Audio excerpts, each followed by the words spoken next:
大家好啊，我係 Sammy。近日大家嘅投資焦點咧都係落喺美股啊，事關美股喺2月咧仲係氣勢如虹啊，創晒歷史新高。但突然之間咧3月就變咗全球最差嘅股市，唔單止係咁，而家咧仲話美國咧係會有經濟衰退嘅隱憂。究竟美國嘅情況係咪真係咁嚇人、咁糟糕呢？今日就同大家分析下。開始之前呢，就循例做個免責聲明啊！影片嘅內容呢係市場資料搜集同埋個人觀點分享，並不涉及任何投資邀約。投資係有風險嘅，大家做任何決定之前呢，就要衡量自己可以承擔嘅風險啊！另外呢，都想同大家講聲啊，而家 Sam Channel 呢就會主力講投資理財、移民嘅資訊。至於關於一啲咧個人生活啊同埋旅行嘅影片咧，我就搬咗去另外一個 channel 叫做 Sam 自由頻道嘅。而理財 KOL 咧就會轉型講一啲保險冷知識嘅，大家有興趣咧就可以訂閱埋啦。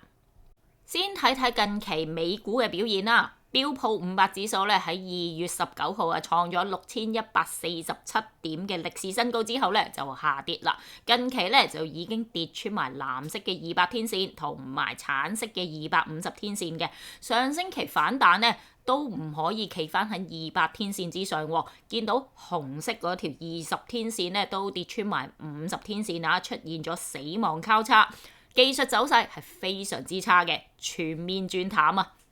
但係咪全球股市都表現咁差呢？又唔係嘅喎。嗱，呢一個咧就係截到啱啱過去嘅星期五3月28號嗰個數據嚟嘅。雖然冇咗最後3月31號嗰一日啦，但都大致上睇到第一季環球股市嘅表現嘅。見到美股三大指數咧，道指係跌咗2.2%啦，標普500指數係跌咗5.1%，而 Nasdaq 咧就更加跌咗1成添啊，係最差表現嘅。但係其實第一季裏面咧，環球股市唔係全面跌嘅喎，呢度13個指數當中咧，升嘅係5隻，跌嘅係6隻，各佔一半嘅啫。仲要大陸上證同埋印度股市咧係跌唔夠1%，都唔算叫做跌啊。咁啊，仲要升嘅股市當中咧，原來香港同埋德國都升超過1成嘅喎。嗱，睇埋3月嘅環球股市表現啦，跌嘅指數係多咗嘅，有10個指數係跌啦，但都係美國跌最多啊！三大美股指數嘅跌幅咧係5%至8%不等嘅，其餘嘅指數跌幅都係少過3%。嗱，睇到過去一個月咧係美股明顯跑輸，資金咧係明顯咧由美股撤出咗嘅。點解美股突然間咁差嘅咧？其實喺3月11號出呢一條片嗰陣咧，我都好詳細解釋咗點解美元同埋美股近期會急跌㗎啦，同埋點解咧會德股啊、港股升啊。大家有興趣咧就可以睇翻呢一條片，我唔詳細講㗎啦。今集咧就反而想重點探討下，究竟美國陷入經濟衰退嘅危機有幾高呢？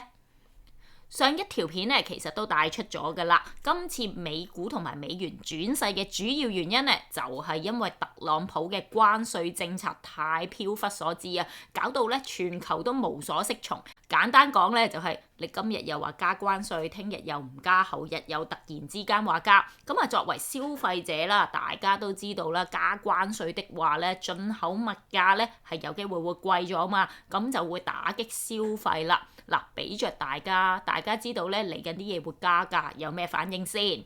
買定先咯，提前消費咯，加咗之後就唔買㗎啦。所以美國咧舊年第四季嘅 GDP 咧都唔算太差嘅，其中消費都唔見跌好多，某程度咧都係咧消費者提前消費嘅結果啦。再加上過去一星期公布嘅美國消費者信心指數咧，都係差過預期嘅喎。好似密歇根大學3月嘅消費者信心指數中值係57，咁就低過初值同埋預期嘅57.9嘅。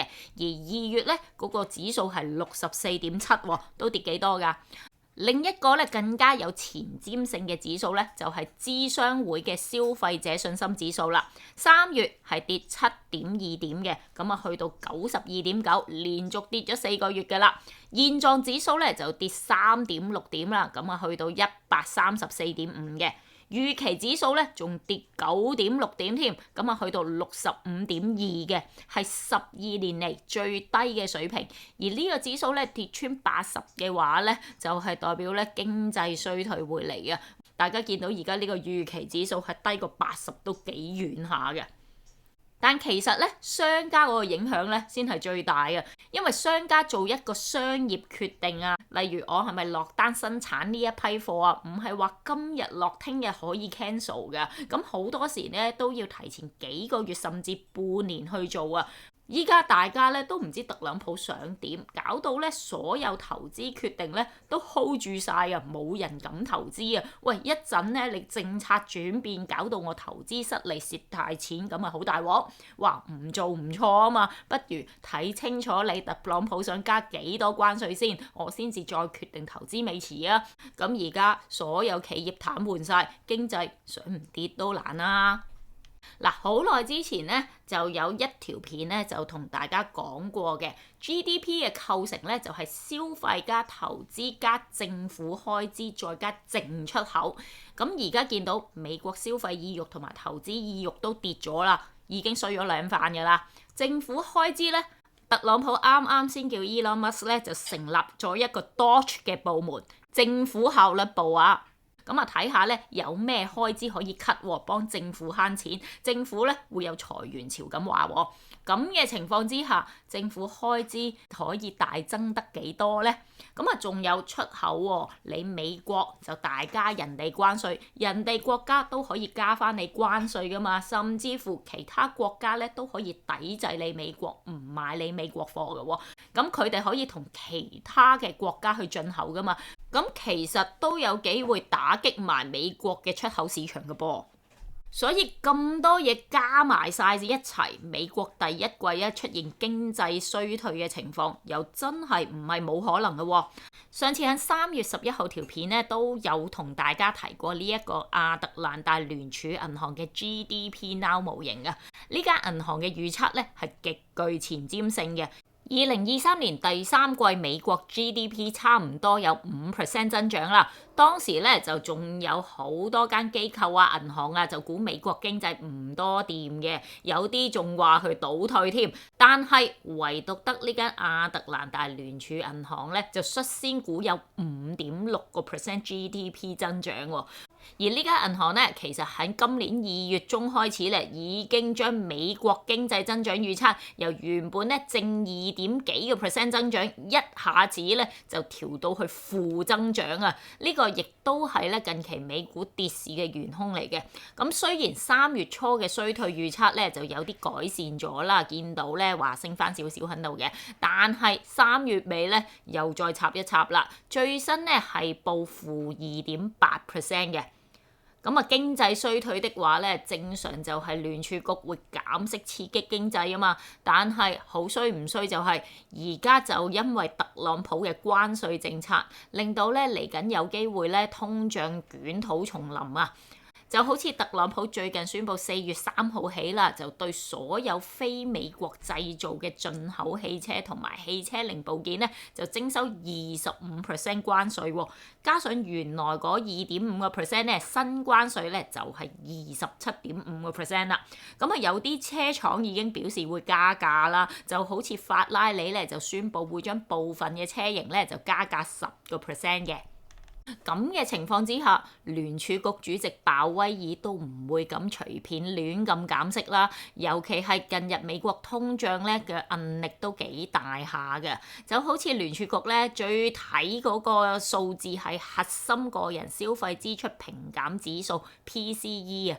咁自舊年5月咧跌到去2.6% 之後咧，就已經唔再跌㗎啦。近幾個月咧都仲升翻喎。嗱，最新公佈咧係升2.8% 嘅。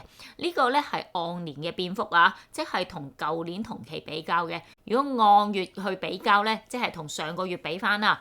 PCE 物價升幅咧係由0.3% 加速去到0.4% 啊！見到咧就係連升咗3個月嘅。咁嘅情況之下，聯儲局都冇乜子彈去減息咯。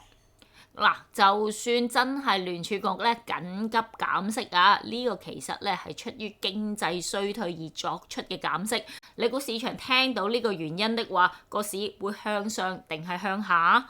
所以雖然大家咧預計咧美國最快減息咧就係6月啦，但係如果真係提早緊急減的話咧，大家真係唔好咁開心啊，因為出於經濟衰退嘅減息咧，股市係向下居多嘅。仲有嚟緊4月咧，就係企業公布第一季嘅業績啦。如果亞特蘭大聯儲嘅預測真係真嘅，嚟緊美國 GDP 係負增長嘅，美國企業嚟緊公布嘅業績就真係未必靚仔㗎啦。咁啊，就算數據係冇大家想象中咁差啊，始終咧就咁睇1至3月嘅經濟數據啊，又未至於一面倒咁差嘅。但而家大家都咁悲觀，作為企業管理層，佢會俾嗰個盈利指引，仲會唔會好樂觀呢？